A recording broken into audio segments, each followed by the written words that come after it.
तो कुछ दिन पहले मैं किसी से मिली एंड दे फाउंड आउट कि मेरी जेई एडवांस में AIR 29 आई थी। तो उनका अगला क्वेश्चन था मेंस में कितनी रैंक आई थी, टॉपर थे क्या? And my literal response was I don't remember, क्योंकि मेंस से कैसे फर्क पड़ता है। कॉकी नहीं साउंड करना। एक्चुअल में बच्चे जब जेई एडवांस की तैयारी करते हैं तो मेंस तो हमारे लिए प्रैक्टिस टेस्ट होता है। मेंस वाले दिन ना डर लगता है ना कोई मुश्किल आती है, वो तो मक्खन की तरह होते जाते हैं। कोई गलत हो भी गए तो it's just a practice test for us, क्योंकि गोल तो जेई एडवांस में अच्छी रैंक लाना है, हम तो उसकी तैयारी कर रहे हैं। So if that is you, देखो कोई फोर्स नहीं कर रहा, नहीं जाना IIT मत जाओ, नहीं करनी उतनी मेहनत, नहीं करना उतने फोकस से तैयारी मत करो, कोई फोर्स नहीं कर रहा। बट अगर जाना है ना IIT, अगर अच्छे IIT में जाना है, आगे अच्छी जॉब चाहिए, वो वाली लाइफ एनविजन करते हो, तो फिर काम चलाओ प्रेप से काम चलेगा नहीं। अच्छे से फुल फोकस के साथ एक तरीके से सिस्टमैटिक वे में पढ़ना पड़ेगा। And we are here on this channel for exactly that. अगले 9 महीने हम यही करेंगे साथ में मिलके। We will tell you exactly कैसे पढ़ना है, कहाँ से पढ़ना है, वो सारे क्वेश्चंस लेकर आएंगे हर चैप्टर के लिए, हर सब्जेक्ट हर चैप्टर, ताकि आप लोग फुल तैयारी के साथ ही जेई एडवांस देने जाओ, अच्छी से रैंक लेकर आओ। ठीक है? So before we start the questions, the problem solving sessions, वो सारी एकेडमिक चीजें, let me first tell you कि अगले 9 महीने आपने पढ़ना कैसे है, वो स्ट्रैटेजी, वो टिप्स जो वर्क करती हैं। खाली मेरे लिए नहीं, मैंने लिटरली अपने इतने सारे IIT के टॉपर फ्रेंड्स को कॉल करके पूछा, भाई मैं ठीक बोलने जा रही हूँ ना, इन बच्चों को मैं टिप्स देने जा रही हूँ, this is true for each one of you and they agree. So सारे टॉपर्स ने मिलकर ये सारी टिप्स कंपाइल करी हैं। सीधी बात, कोई शॉर्ट ट्रिक्स नहीं, कोई कैची मेथड्स नहीं, बस जो सिस्टमैटिक चीजें वर्क करती हैं to stay motivated, to stay consistent. So I will tell you exactly that. But before we start बच्चे, लेट मी टेल यू, हमारा VIP बैच है जो ऑलरेडी चल रहा है। इनफैक्ट कुछ चैप्टर्स तो हम कर भी चुके हैं, 11th के चैप्टर्स हम ऑलरेडी कवर कर चुके हैं रफली मैथ्स में। 12th स्टार्ट होने वाली है, 11th के भी कुछ चैप्टर्स बचे हैं, बट मोस्टली हम 11th की चैप्टर्स कर चुके हैं। तो इफ यू वांट इस बैच में पढ़ना, because trust me this batch is doing so amazing. मैं जैसा टेस्ट बनवाती हूँ वो टेस्ट इनके लिए आसान हो जाता है कि मैम ये तो इजी क्वेश्चंस थे, ऐसे तो हमने क्लास में भी डिस्कस किए थे, एंड मेरी हालत टाइट हो जाती है टेस्ट के टाइम पे, नहीं और मुश्किल और मुश्किल। बच्चों की तैयारी जेई एडवांस की चल रही है। So if you want to join that batch बच्चे, we have limited seats available, of course we can't open it for everyone. So नीचे डिस्क्रिप्शन में एक गूगल फॉर्म है, उसमें आपने लास्ट फ्यू मंथ्स में जो भी टेस्ट दिए, उसमें जो भी बेस्ट स्कोर आया, उसका स्क्रीनशॉट अपलोड करो, then our team will reach out to you.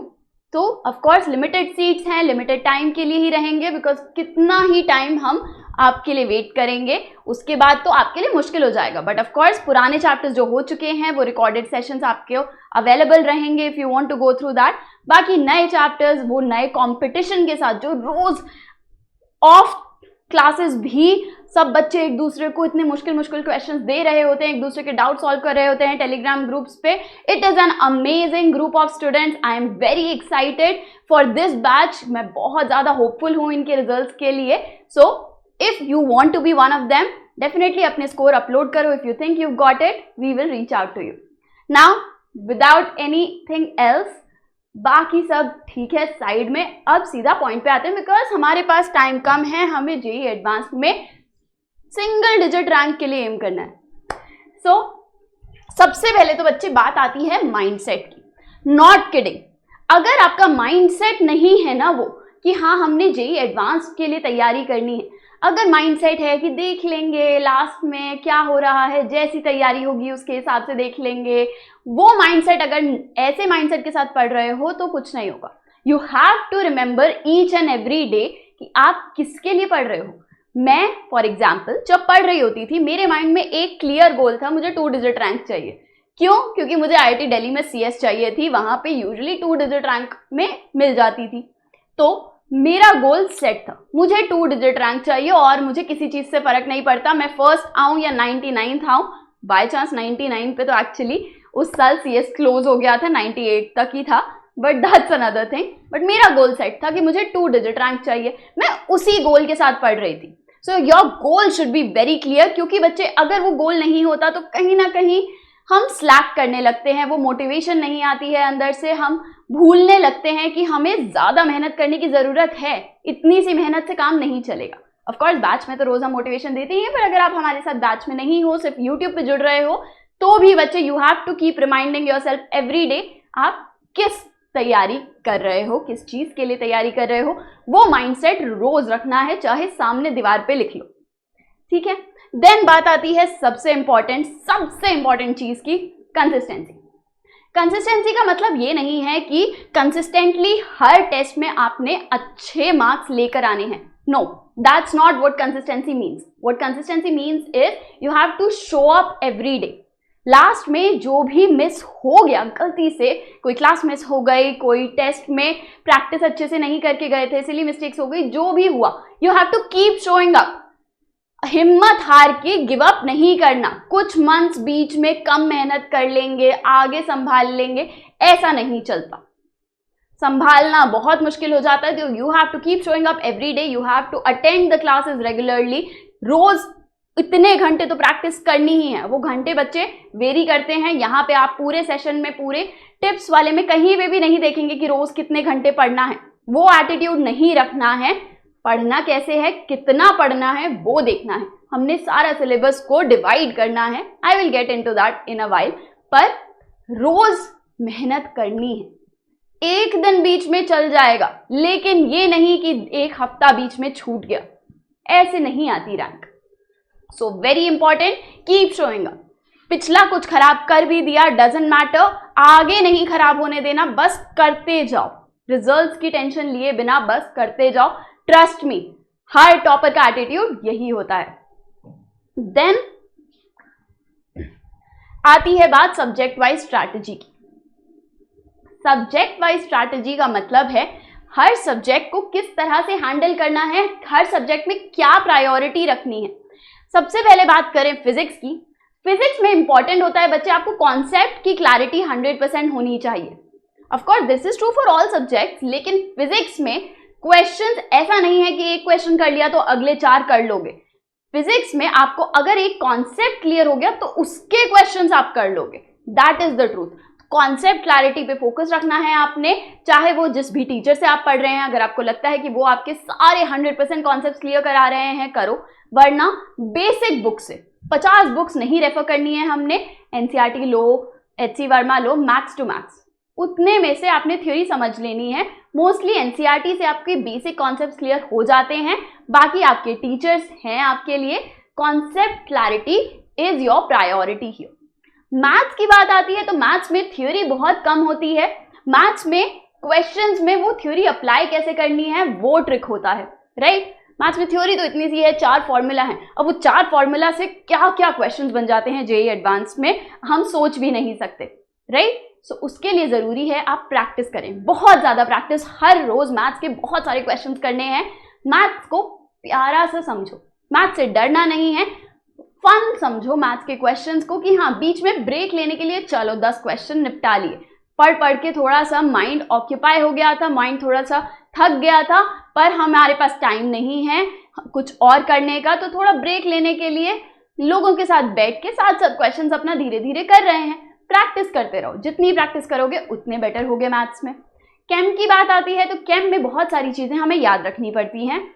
Of course बहुत सारी फिजिकल जैसी चीजों में हमें मैथ्स की तरह या फिजिक्स की तरह अप्लाई करना होता है, बट इन जनरल जो केमिस्ट्री का ट्रेंड रहता है वो है कि बहुत सारी चीजें याद करनी है, बार बार रिवाइज करना है। वो बार बार रिवाइज आप यूट्यूब की वीडियोस से नहीं कर पाओगे, बार बार रिवाइज आप टेक्स्ट बुक से नहीं कर पाओगे। उसके लिए आपको अपने नोट्स अच्छे से बनाने हैं, ट्रस्ट मी। वैसे तो तीनों के लिए ट्रू है, पर केम में स्पेशली आपने नोट्स परफेक्ट बनाने हैं, ताकि जब जब रिवाइज करो वो 4 पेजेस में ही सारा कुछ कवर्ड हो। वो 2 घंटे की, 4 घंटे की, 6 घंटे की वीडियो ना देखनी पड़े आपको। बस अच्छे से नोट्स अपने हाथ के बने होते हैं तो वो याद भी रहते हैं, समझ भी आते हैं, चाहे 2 साल बाद देखो, ठीक है। So this should be your general strategy for each subject. अब बात आती है क्लासेस में कैसे पढ़ते हैं। कहीं ना कहीं से तो पढ़ रहे होगे, चाहे किसी कोचिंग सेंटर से या फिर यूट्यूब वीडियोस से, पर कहीं से तो सिस्टमैटिक वे में पढ़ रहे होगे। नहीं पढ़ रहे तो अभी शुरू कर लो। एक जगह से सिस्टमैटिक वे से पढ़ना है। कभी कहीं कभी कहीं कभी कुछ ऐसे करोगे तो फिर आधा अधूरा ही रहेगा, बिकॉज एक टीचर को पता है कि वो चैप्टर में यहाँ पर इतना पढ़ाएंगे, इस प्रॉब्लम सॉल्विंग में इतना करेंगे, तो डीपीपीज में इतने क्वेश्चंस देंगे ताकि आपकी पूरी तैयारी हो जाए। अगर आप एक टीचर से कुछ पढ़ रहे हैं, एक टीचर से कुछ पढ़ रहे हैं, तो फिर हो सकता है कुछ टॉपिक्स या कुछ टाइप के क्वेश्चंस आपके मिस हो जाएं। So do not do that, systematic way में पढ़ना है। अब बात आती है उन सिस्टमैटिक वे में करना क्या है, गोल क्या है हमारा। गोल एक ही है, 100% अंडरस्टैंडिंग। अगर आप मेरी क्लासेस कभी भी आए हो तो यू नो दिस कि हर क्लास में ऑलमोस्ट मैं यही बता रही होती हूँ कि आपका गोल होता है क्लास में जो भी टीचर ने बोला, लिटरली जो मुंह से निकला वो समझ आना चाहिए। 100% understanding should be your goal, ठीक है। 100% अंडरस्टैंडिंग मतलब एक भी लाइन टीचर की ऐसी होनी नहीं चाहिए जो आपको समझ ना आए। चाहे उस टाइम ना समझ आए, इंटरप्ट मत करो, लिख लो, वहां एक स्टार लगा लो, बाद में जाके सोचते रहो, नहीं समझ आए नेक्स्ट क्लास में पूछ लो। लेकिन ये नहीं कि चलो ठीक है 90% तो समझ आ गया ना, नो, 100%। क्लासेस में ट्रस्ट मी, मैं हर बार बताती हूँ आप लोगों को कि मैं बहुत ज्यादा नहीं पढ़ती थी, लेकिन वो कब पॉसिबल था, वो कैसे पॉसिबल था, क्योंकि मैं जब क्लास में पढ़ती थी ना बच्चे, वो 100% कॉन्सेंट्रेशन से, कि क्लास में जो भी बोला सर ने, जितने भी मेरे टीचर्स थे सबका मैं 100% समझ के आऊंगी। ये नहीं कि उस टाइम पे मैं कुछ और सोच रही हूँ, फोन में लगी हूँ, आधा सुन रही हूँ आधा नहीं, ठीक है ये नहीं समझ आया, मेरे को नहीं फर्क पड़ता, ये एटीट्यूड नहीं चलता। This is true for again every topper. Classes में फुल फोकस के साथ पढ़ना है, 100% समझना है, आधी पढ़ाई तो वहीं हो जाती है।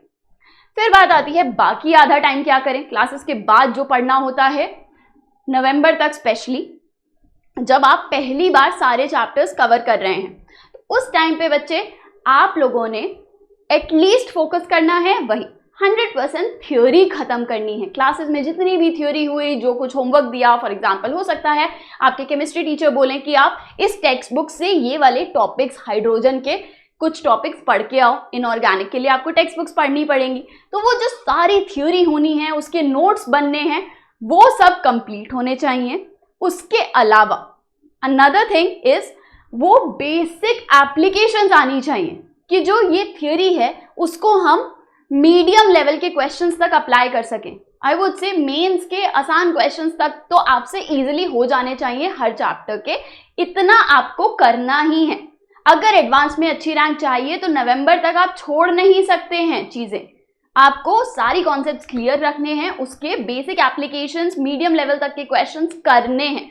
एडवांस लेवल हम उसके बाद करते रहेंगे, लेकिन मेंस लेवल तक का हमने एटलीस्ट अंडरस्टैंडिंग, वो सॉल्यूशन देखकर तो सब समझ आ जाना चाहिए। बेसिक अगर पता है यही थ्योरी लगनी है तो वो लगाना आना चाहिए, वो हर सिंगल टॉपिक के लिए होना चाहिए। Which brings me to very important thing. एक भी बच्चे ने अगर मुझसे पूछा कि हाई वेटेज टॉपिक्स कौन से हैं, बच्चे हाई वेटेज टॉपिक्स का कोई लेना देना नहीं है आपसे, आप कोई टॉपिक छोड़ के नहीं जा सकते। हाँ, कुछ टॉपिक्स हैं जो ज्यादा आते हैं, कुछ टॉपिक्स हैं जो कम आते हैं, पर कोई रूल तो नहीं है। प्रोबेबिलिटी में हम देखते हैं, जस्ट बिकॉज किसी चीज की प्रोबेबिलिटी ज्यादा है डज नॉट मीन कि वो आएगा ही आएगा। हो सकता है कम प्रोबेबिलिटी वाले में से आपके साल में क्वेश्चन आ जाए, आपने थोड़ी इतना बड़ा सैंपल स्पेस देखना है, आपने तो एक ही सैंपल पॉइंट में देकर आना है अपना टेस्ट। सो ये एटीट्यूड बिल्कुल नहीं रखना कि चलो इसके में से कम आते हैं, इस टॉपिक में से या इस चैप्टर में से कम आते हैं, ये छोड़ जाते हैं, बाकी तो हमने कर लिया ना। नहीं, क्योंकि आपको क्या पता कि कौन से में से कितने क्वेश्चंस आएंगे, और जो टॉपिक आपको लग रहा था कि आपको बहुत अच्छे से आता है, उसमें से इतना टेढ़ा क्वेश्चन आ जाए कि वो तो हिले ही ना, और जो छोड़ के गए उससे फ्री के मार्क्स मिल रहे हो, बहुत आसान आ जाए। तो इसलिए बच्चे कोई भी टॉपिक नहीं छोड़ना है, please, it's a big request to all of you. अगर रैंक अच्छी चाह रहे हो, नेवर हैव दिस एटीट्यूड कि ये हाई वेटेज टॉपिक्स कर लिए, ये एक दो छोड़ भी दिए तो क्या हो गया, हमें तो इतनी ही मार्क्स चाहिए। क्योंकि जितना गोल आप सेट कर रहे हो उससे कम ही आते हैं बच्चे, जितना भी आप पढ़ के जाओगे उससे कम ही मार्क्स आते हैं। वहां पे पैनिक में मुश्किल क्वेश्चंस देखकर बहुत सारे फैक्टर्स होते हैं, उतना अच्छा परफॉर्म नहीं कर पाते। सो इतने की तैयारी करके जाओ ताकि इतना तो आए कम से कम। देन बात आती है रिविजन्स। सो देन बात आती है रिविजन वाले टाइम की, कि रिविजन में हम कैसे कर रहे हैं। जब हमारी एक बार सारी तैयारी हो गई फिर रिविजन कैसे करते हैं मैम, बहुत इंपॉर्टेंट क्वेश्चन है। पूरे पिछले रिवीजन के टाइम पे लास्ट ईयर मुझसे यही क्वेश्चन पूछा जा रहा था हर दूसरे दिन, मैम रिवीजन कैसे करें बताओ हमें।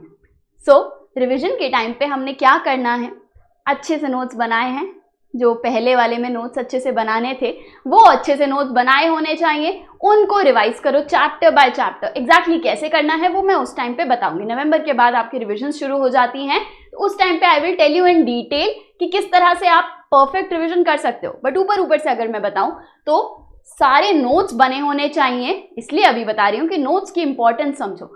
उस टाइम पे अगर नोट्स नहीं बने होंगे सारी रिविजन कंप्लीट नहीं कर पाओगे, बहुत सारा सिलेबस है। सो नोट्स अच्छे से बने होने चाहिए एंड तब हम करते हैं PYQs प्रैक्टिस। उस टाइम पे हम जेईई एडवांस की तैयारी करते हैं, जेईई एडवांस के मुश्किल क्वेश्चंस और उससे भी ऊपर के लेवल के क्वेश्चंस हम प्रैक्टिस करते रहते हैं हर रोज। एक एक चैप्टर करके हम उठाते हैं, अपने नोट्स लेते हैं। उसके बाद जब एक बार हो गया, उन नोट्स में मीडियम लेवल तक के क्वेश्चंस भी हमने लिख रखे हैं, जो हमें अच्छे क्वेश्चंस लगे कि हाँ ये तो रिवाइज करना बनता है, एवरी सिंगल टाइम भी रिवाइज। एक बार वो रिवाइज कर लिया फिर हम करते हैं PYQs practice and in general वो हाई लेवल क्वेश्चंस प्रैक्टिस।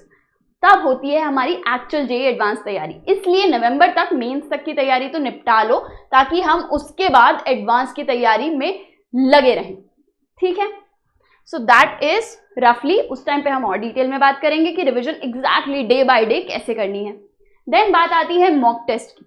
बच्चे रेगुलरली आई वुड से महीना, अभी इस टाइम पे एवरी मंथ एक बारी तो ऐसे मॉक टेस्ट देने ही हैं जो 6 घंटे चलते हैं, सुबह 3 घंटे शाम में 3 घंटे, जो आपका जेईई एडवांस का पैटर्न होता है। क्योंकि होता क्या है, 3 घंटे का टेस्ट देने की आदत तो हो जाती है लेकिन वो 6 घंटे वो दूसरे टेस्ट में भी दिमाग चलता रहे उसकी प्रैक्टिस नहीं होती।